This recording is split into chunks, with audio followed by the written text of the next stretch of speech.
There are many differences between Tears of the Kingdom and Breath of the Wild. Some are very obvious, like the lack of guardians, the inventory layout, and no remote bombs. But there are many more subtle changes that you may have not noticed in your regular playthrough. So grab a cup of coffee, or milk,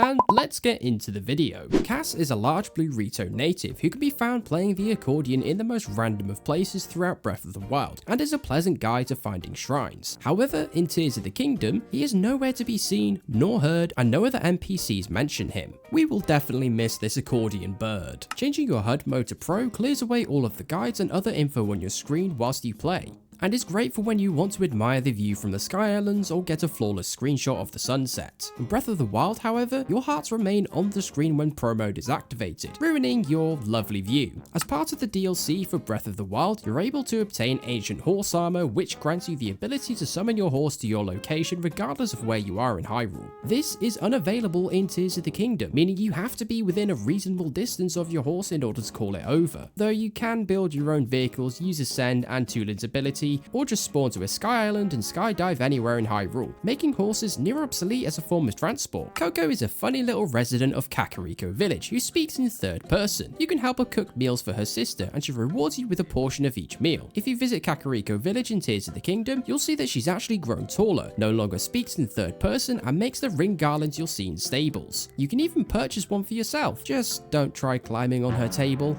If you walk under this small bridge in Kakariko Village, you'll find an apple balanced on top of the beams. When you go there in Tears of the Kingdom, however, there's two. Pikango is a great help in Breath of the Wild as he guides you to the location of each memory. However, his purpose this time round is to help you find each of the ancient tablets on the star-shaped Sky Islands, which are pretty easy to find on your own as they're a unique shape and easy to spot on your map.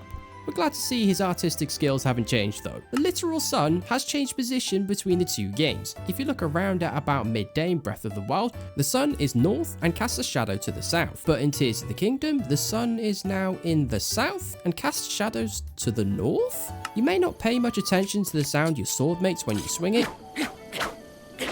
but it has changed slightly between the two games.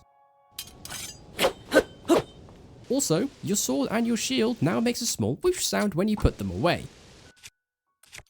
whereas in Breath of the Wild, it's completely silent. The hearty durian is a very useful fruit to find in Breath of the Wild, as it grants extra hearts, and can be found easily in the Faron region. Cooking just one of these gives an extra 4 hearts, and cooking 5 provides an extra 20. Unfortunately for us, Nintendo decided to remove this item from Tears of the Kingdom. They would have come in handy going up against Lynels or Gleeoks.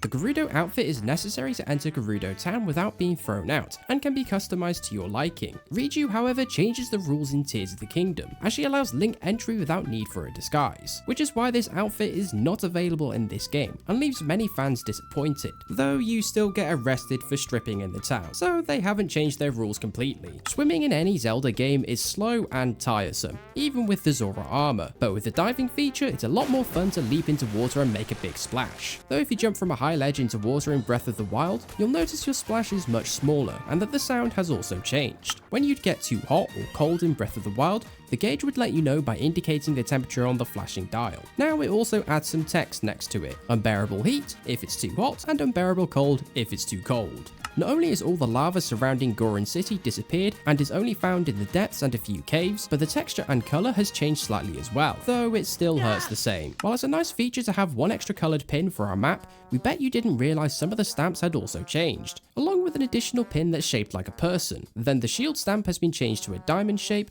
the bow and arrow has been replaced by a heart, and some of the others have changed slightly too. Stables are an ideal stop for when you need to sleep to pass the rain, and you get a choice of 2 styles of beds. In Breath of the Wild, you get a regular or a soft bed, which can be differentiated by the cloth over each bed, the green trim being regular beds and the red trim being soft beds. In Tears of the Kingdom, you still get a regular bed option, but instead of the soft bed, you now get a Melania bed, which looks considerably different to a soft bed. Also, the number of beds has decreased from 3 regular beds plus 1 soft to only 2 regular and a Melania bed. Let us know in the comments if you found this video interesting or if there's anything that we missed. Please give this video a like if you enjoyed, and subscribe to the channel for more Nintendo related content. Don't forget to drink your coffee, and thanks for watching.